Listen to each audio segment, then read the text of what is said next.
Have you ever wondered how large equity firms solicit and onboard hundreds of investors? They have an investor portal called the Data Room. In today's video, I'm going to show you how you can use the same concept but build something more simplified, and I call that an investor portal. If you haven't subscribed yet, hit the subscribe button and the bell icon to be notified every time I post a new video about raising private capital. My name is Amir Khan. I'm a real estate investor, mentor, and coach based in Dallas, Texas. I've been in real estate investments both on the residential and commercial side for more than 25 years. Now, during my search for creating systems for attracting private money lenders for my real estate business, I learned about the data room used by large equity firms. I wanted to have a simplified system that provides a streamlined way for my private money lenders to invest in my deals. That is how I created, implemented, and use my investor portal. Now I'm going to show you how you can build your own. Let's dig right in. First, let me explain. I'm using the term data room, and here is a quick definition of the data room in context of real estate investments. A data room is a secure space for storing and sharing sensitive company documents and confidential information. Now, obviously, data rooms are used by large equity firms as they deal with multi-million-dollar deals, and their process is quite sophisticated.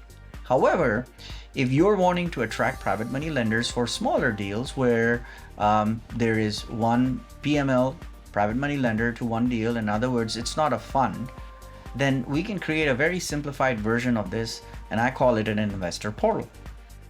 I will show you how I created my investor portal and how you can create your own very easily. So let me explain why I needed an investor portal. Number one, I'm just a very organized person, and I wanted to have a very streamlined way on how I dealt with my private money lenders.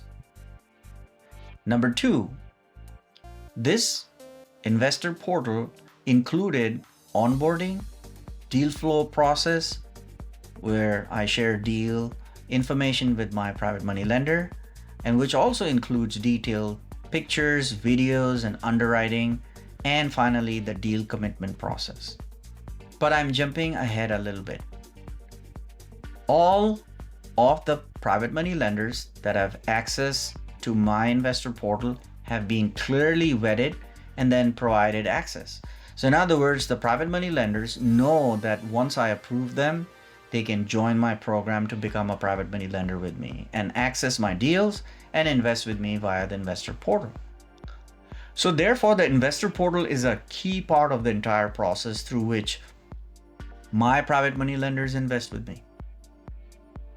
Before my private money lenders are given access to the password protected investor portal section, there is a whole vetting process which I'll go through in another video. But for now, let's assume they have been vetted and have been provided access. But first, I have a small gift for you. It is my top 5 places to raise private money guide. In this free PDF guide, I give you the 5 places where I have success raising private capital and my step-by-step platform-specific strategies that I use. So find the link in the description and do it now. All right, now let me show you graphically how I created my investor portal.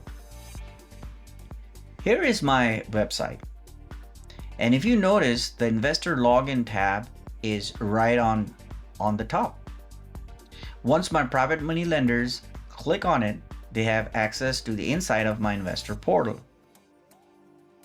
Now, since the investor portal lists confidential information, I can't show you the inside of my portal, but I'll show you what the key functions and how it operates. Let's begin with learning what the key functions you'll need for your investor portal.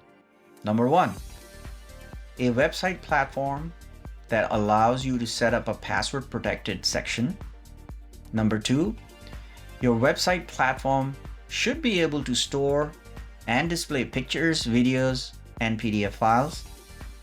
Number three, your website platforms should either be able to create simple forms or allow embedding form codes from other providers. Here are the main sections of my investor portal. So as you can see, right on top, when the investor puts in the password, they log in, and this is the landing page. This is the inside of the investor portal. There is a header section, obviously, that matches with your overall website design.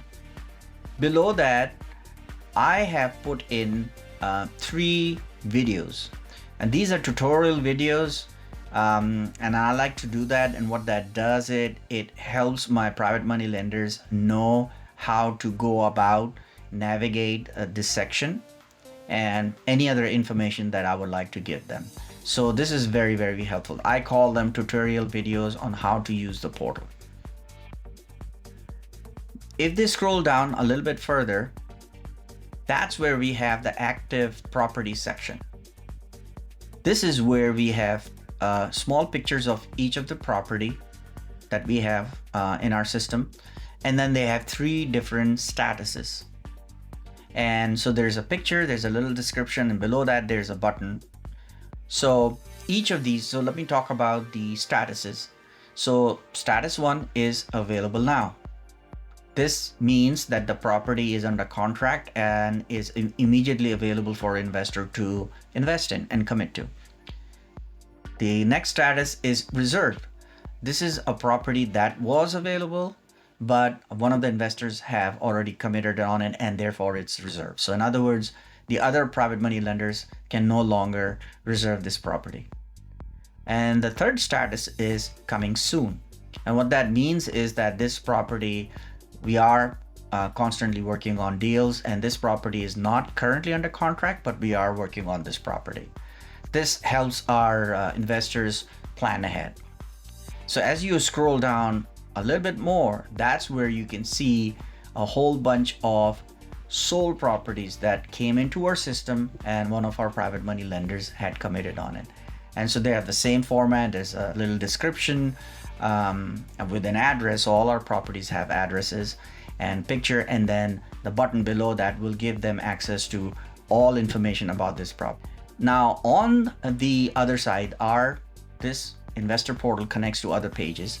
So going back to the active properties section, if they look at one of the properties, let's say they look at a property that shows active and they click on the button below that, it opens up into another section called property page. On that property page, we obviously have a lot of details on this specific property. So there's a profile picture on the left. On the right side, there is again description, how many bedroom, bathroom, square footage and all that. Then we have the terms that we are currently offering for this specific loan. Then it also shows the expected closing date for this property. Below that, there are 2 buttons, and I'm going to come back and talk about these 2 buttons in a moment. Below this section, there are a whole bunch of pictures that when we inspected the property, we took those pictures. So there's a whole bunch of pictures there.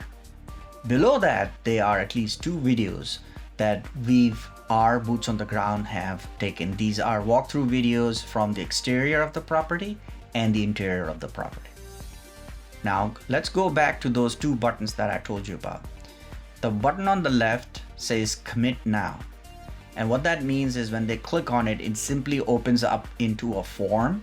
And I call it's like a commitment form where the private money lender says that, I've done all the due diligence and I'm ready to commit on this property, and they complete the form. The second button says property report. And when they click on it, it opens up into a 26+ page property report, which has all the details about the property, including our in-depth underwriting on it. Before I discuss the next part, I wanted to tell you that I've helped my students raise private capital using advanced strategies, systems, and tools I teach in my coaching program. If you're interested in learning more, please find the information in the description below. All right, now let's move on to talking about some benefits of creating and implementing a private money lender portal. Number one, it will help you streamline your entire process of dealing with private money lenders. Number two, it will make your operation look professional.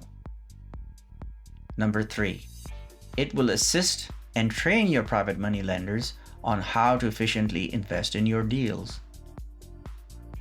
Number four, you will minimize the risk of any private money lender backing out of your deals.